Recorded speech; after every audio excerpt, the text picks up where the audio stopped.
तो देखिए हम आपको जैसे लास्ट वाले वीडियो में हम आपको बताए थे कि ट्रांसलेशन जो होता है ना, तो ट्रांसलेशन में क्या होता है कि हम लोग उस दिन पढ़े थे कि ट्रांसलेशन है क्या, किसको कहते हैं, इंग्लिश ट्रांसलेशन क्या है।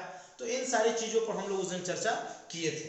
तो आज जो हम लोग टॉपिक पर चर्चा करने जा रहे हैं तो उसी को हम लोग आगे बढ़ाते हैं। अगर अभी तक आप लोगों ने इस चैनल को सब्सक्राइब नहीं किया है तो जल्दी से सब्सक्राइब कीजिए। अपना चैनल का नाम है क्वींस इंग्लिश 01। सब्सक्राइब कीजिए ताकि इसका और बेल आइकन भी दबा लीजिए ताकि जब भी मैं वीडियो डालूँ इसका नोटिफिकेशन आपको सबसे पहले मिल जाए। तो चलिए हम लोग चर्चा करते हैं। इसमें जो सबसे पहला जो हम लोग का टॉपिक आता है ट्रांसलेशन बनाने में, तो हम लोग बनाते हैं किसका, तो हम लोग बनाते हैं सेंटेंस को। जरा गौर कीजिएगा, हम लोग ट्रांसलेशन किसको बनाते हैं, सेंटेंस को बनाते हैं। तो सबसे पहले जान लेते हैं कि ये सेंटेंस है क्या, क्योंकि हम लोग सेंटेंस से ही सब कुछ निकल कर आएगा कि ट्रांसलेशन बनाते समय हमको किन किन बातों का ध्यान देना है।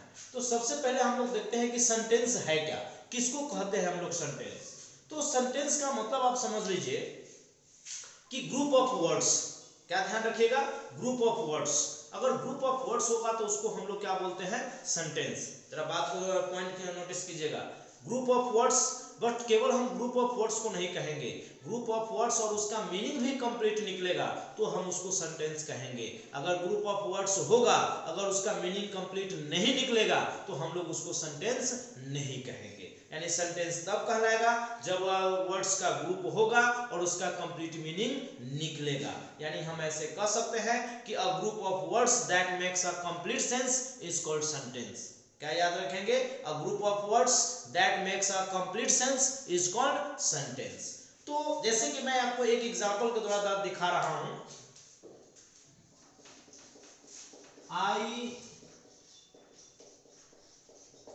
I play cricket.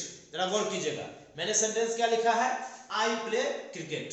तो ये ग्रुप ऑफ वर्ड्स है, आई प्ले क्रिकेट। इस तीनों वर्ड का क्या है, ग्रुप है। और इस तीनों वर्ड का जो ग्रुप है तो इसका अपना कुछ मीनिंग भी निकल रहा है, अपना कुछ मीनिंग आ रहा है। तो ये जो मीनिंग दे रहा है, इसी मीनिंग देने वाले को हम लोग क्या बोलेंगे, सेंटेंस। अगर ग्रुप ऑफ वर्ड्स होगा, अगर कंप्लीट मीनिंग नहीं देता तो हम लोग इसको सेंटेंस नहीं कहते। तो इस आधार पर अगर हम लोग आगे फर्दर इसमें देखें तो सेंटेंस में हमको किन किन चीज को पढ़ना होगा वो जरा गौर कीजिएगा।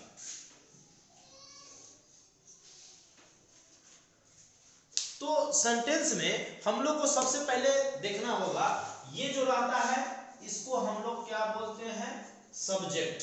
गौर कीजिएगा, क्या हम लोग इसको नाम देते हैं, सब्जेक्ट। और एक जो होता है उसको हम लोग क्या नाम देते हैं, प्रेडिकेट।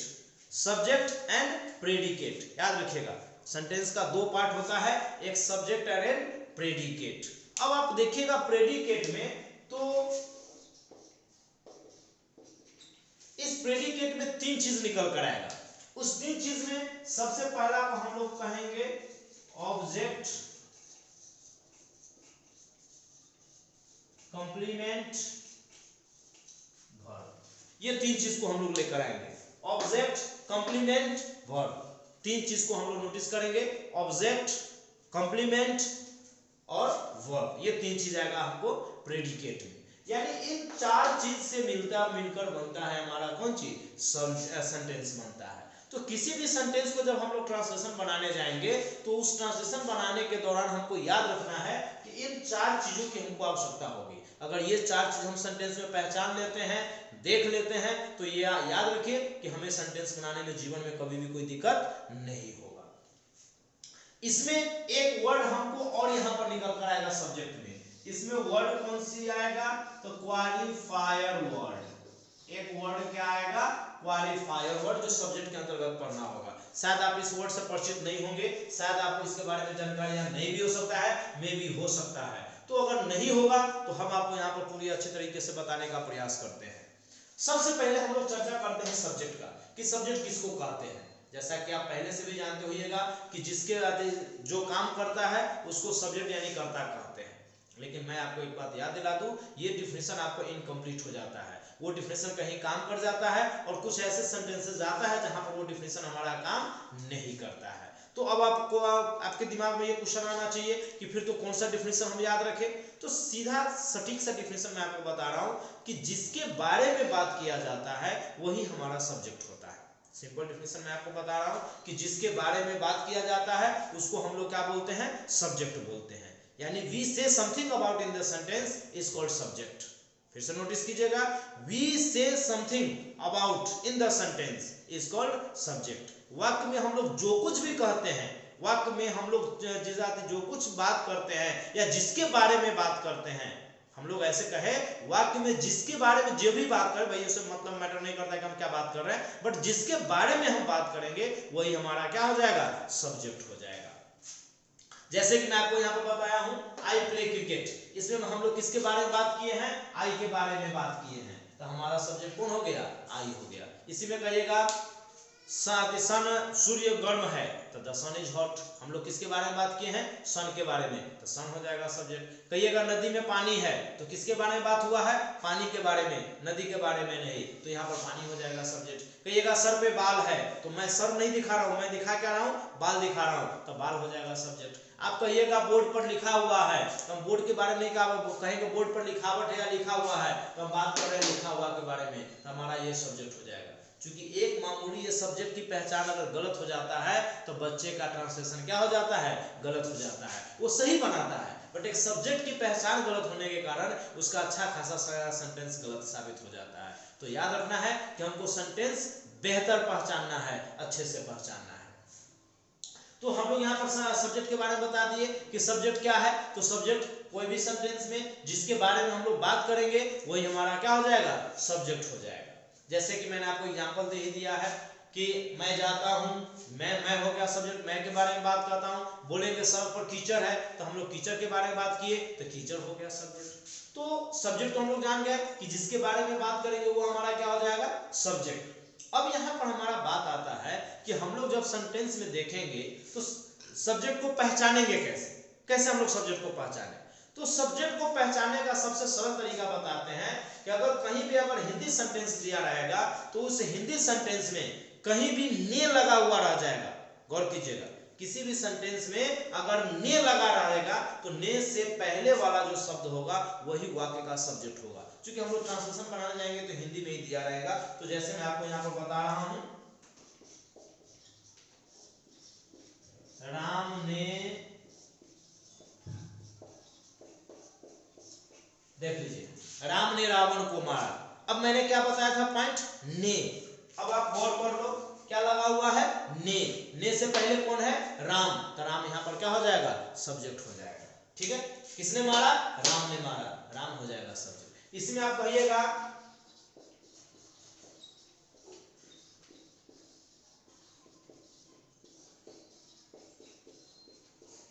मोहन ने किताब खरीदा। नोटिस कीजिएगा, मोहन ने किताब खरीदा। फिर यहाँ पर क्या लगा हुआ है, ने से पहले कौन है, मोहन, तो मोहन हमारा यहाँ पर क्या हो गया, सब्जेक्ट। तो किसी भी सेंटेंस में अगर ने लगा हुआ रह जाएगा तो ने से पहले जो भी शब्द आएगा उस शब्द को हम लोग क्या बोलेंगे, सब्जेक्ट बोलेंगे। तो ये तो टॉपिक क्लियर हो जाएगा कि ने आएगा तो ने से पहले वाला को हम लोग क्या बोलेंगे, सब्जेक्ट बोलेंगे।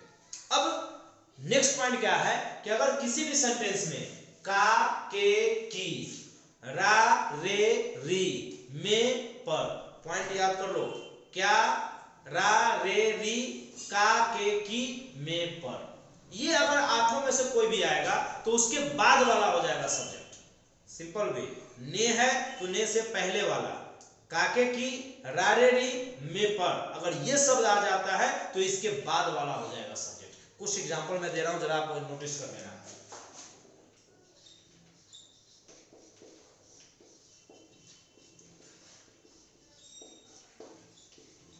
देख लो, तुम्हारा भाई बीमार है, तुम्हारा में देखो रा लगा हुआ है, रा के बाद कौन है, भाई, तो भाई हो गया सब्जेक्ट। इसमें और इसी में रहेगा तुम्हारा भाई, तुम्हारी बहन, तुम्हारे पिताजी, तरारी आ गया, उसके बाद में जो भी आया, तुम्हारा भाई तरा के बाद भाई है तो वो सब्जेक्ट हो गया, तुम्हारी बहन तरी के बाद बहन है तो बहन हो गया सब्जेक्ट, तुम्हारे पिताजी रे के बाद पिताजी है तो पिताजी हो गया सब्जेक्ट।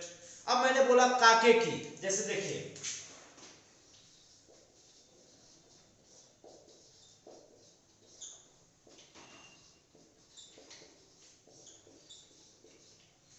आपका मित्र चालाक है। अब यहाँ पर देखो क्या लगा हुआ है, का के बाद क्या है, मित्र, तो यहाँ पर सब्जेक्ट कौन हो गया, मित्र। ऐसे ही रहेगा। आपका मित्र चालाक है तो मित्र हो जाएगा, आपकी सहेली सुंदर है तो यहाँ पर की के बाद आ गई सहेली, तो वो हो गया सब्जेक्ट। इनमें आ जाएगा आपके पिताजी बीमार हैं तो के बाद पिताजी आ गया तो पिताजी हो गया सब्जेक्ट। तो ऐसे सेंटेंसेस में हम लोग यहाँ पर नोटिस करेंगे कि का, के, की, रा, रे, री, में, पर, अगर ये शब्द आ जाता है तो इसके बाद वाला जो वर्ड होता है उस वर्ड को हम लोग क्या बोलेंगे, सब्जेक्ट बोलेंगे। अब कुछ ऐसे भी सेंटेंस मिलेंगे जिसमें ये शब्द आएगा ही नहीं, ना काके की रहेगा, ना रारे री रहेगा, ना में पर रहेगा, तो इसमें से कोई शब्द आएगा ही नहीं। जब ये शब्द नहीं आएंगे तो हम लोग कैसे बनाएंगे, कैसे पहचानेंगे, तो चलिए हम लोग आगे इस पर चर्चा करते हैं।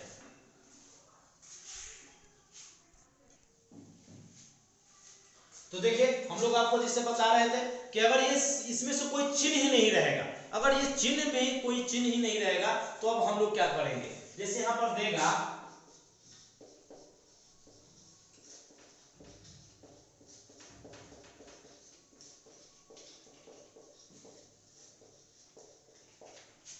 शिक्षक रोज हमें पढ़ाते हैं।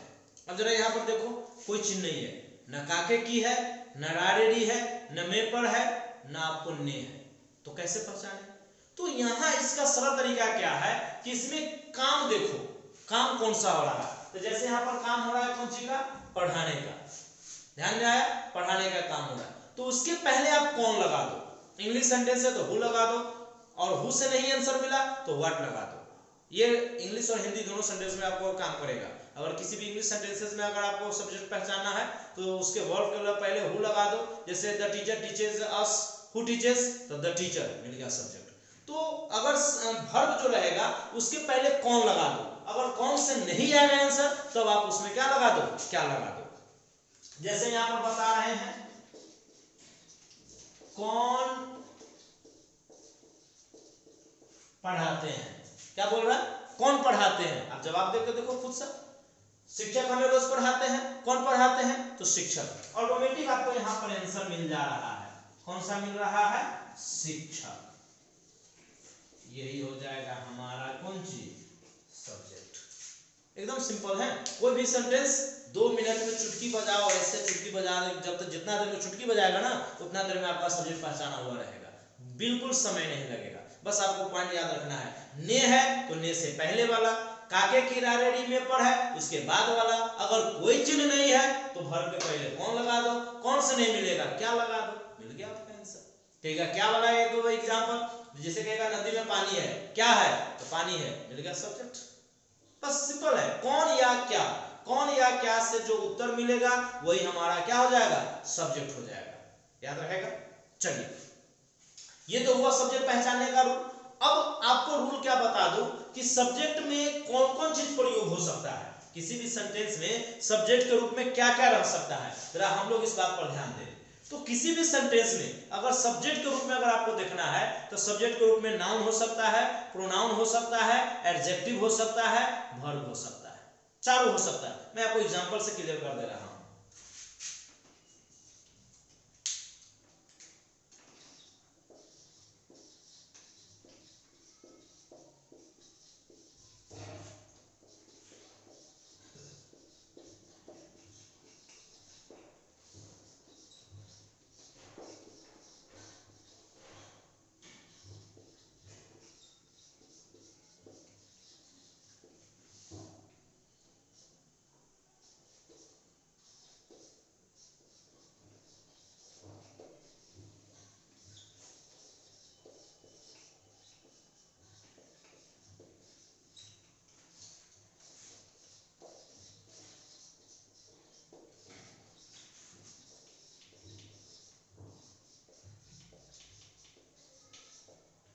देखिए मैंने यहाँ पर 5 सेंटेंसेस लिखे हैं, 5 सेंटेंसेस में जरा गौर कीजिएगा, बड़े आसानी से सब आपको पकड़ में आ जाएगा।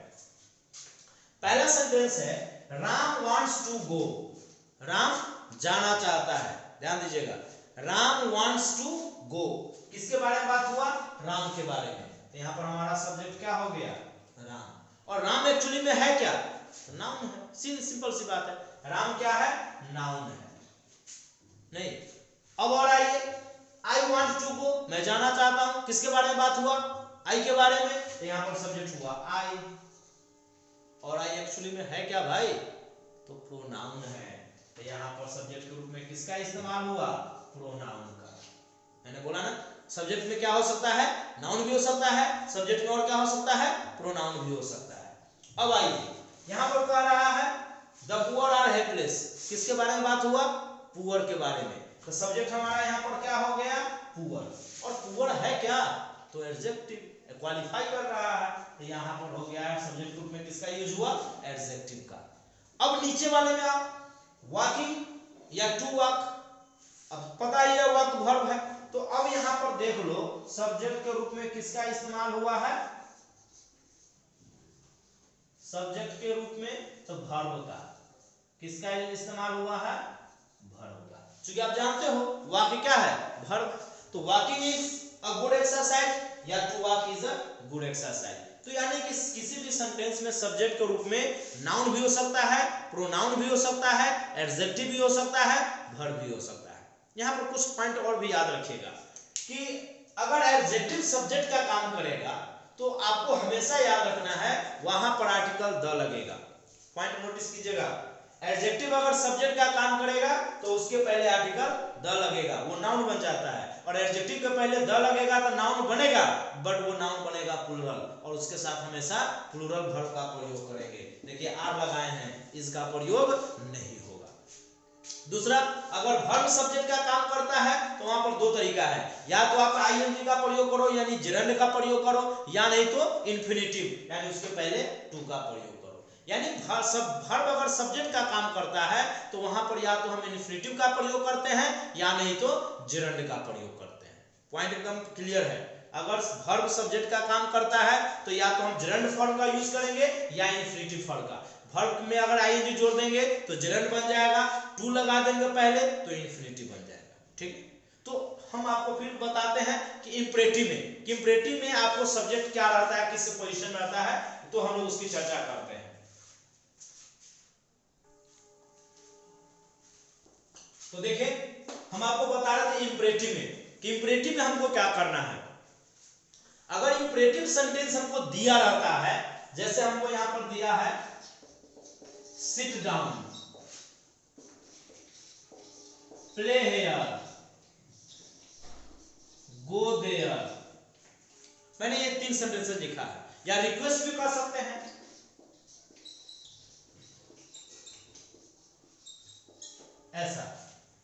ऐसा रह सकता है। तो पॉइंट आपको क्या ध्यान रखना है, अगर इंपरेटिव सेंटेंस अगर दिया रहता है तो इंपरेटिव सेंटेंस में हमेशा सब्जेक्ट होता है यू, और वो रहता है साइलेंट, वो कभी भी लिखा नहीं जाता है। सिट डाउन, जब हम क्लास में बच्चों को बोलते हैं कि बैठ जाओ तो क्या बोलते हैं, तुम बैठ जाओ, तो वहां पर तुम कर रहा है सब्जेक्ट का काम, यानी वही इंपरेटिव सेंटेंस में सब्जेक्ट रहता है यू, जो कि क्या रहेगा, साइलेंट। सिट डाउन का मतलब हुआ you sit down, play here मतलब यू प्ले हियर, तुम यहाँ खेलो, यहाँ पर सब्जेक्ट के रूप में किसका यूज हुआ, यू का। गो देयर दैट मींस क्या हुआ, यू गो देयर, यहाँ पर सब्जेक्ट का काम कौन कर रहा है, यू कर रहा है।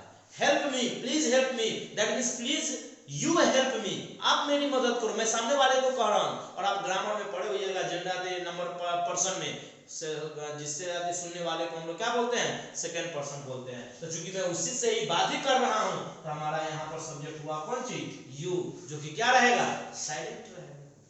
ठीक है, तो इंपरेटिव सेंटेंस में याद रखिएगा कि इंपरेटिव सेंटेंस में सब्जेक्ट यू जो होता है वो हमेशा क्या रहता है, साइलेंट रहता है, हमेशा छुपा हुआ रहता है। ठीक है, तो थैंक्स फॉर वाचिंग। आप चैनल को अभी तक अगर आपने सब्सक्राइब नहीं किया है तो जल्दी सब्सक्राइब कीजिए। फिर अगला टॉपिक, अगला वीडियो में मैं आपको क्वालिफाइड वर्ड का चर्चा करने जा रहा हूं जो काफी धमाकेदार होगा, तो आप इस पर जुड़े रहिए। चैनल को सब्सक्राइब कीजिए, लाइक एंड कमेंट भी कीजिए, लोग दोस्तों के साथ शेयर भी कीजिए ताकि सभी लोग इसका जुड़ के इससे फायदा उठाएं।